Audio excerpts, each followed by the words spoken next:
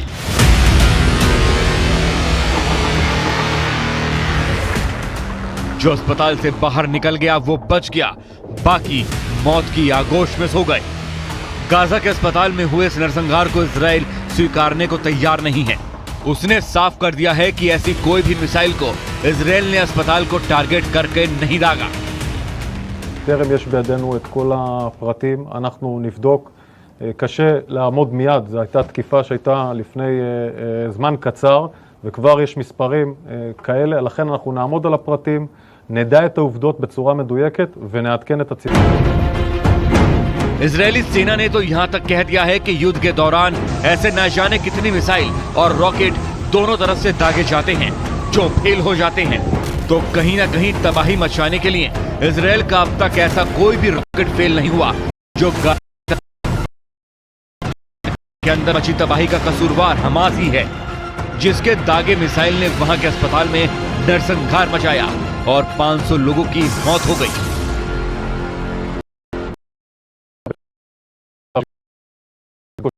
ויש גם הרבה דיווחים כוזבים של חמאס. נכון שאנחנו נלמד את הפרטים וניתן לציבור את האמת. Israel और फिलिस्तीन के अधिकारियों ने एक दूसरे पर आरोप लगाए हैं। इस विस्फोट के बाद वेस्ट बैंक और मध्य पूर्व के आसपास विरोध प्रदर्शन शुरू हो गए हैं। दावा किया जा रहा है कि 2008 के बाद से जारी इस जंग के बीच ये अब तक का सबसे बड़ा हमला था, जिसमें एक साथ 500 लोगों की मौत के आंकड़े सामने आ रहे हैं। वर्चस्व के लिए युद्ध भले हमास और इजराइल में जारी हो, लेकिन के खून से लाल हैं और बर्बादी के अमिट निशान सरहद पर बनते जा रहे हैं।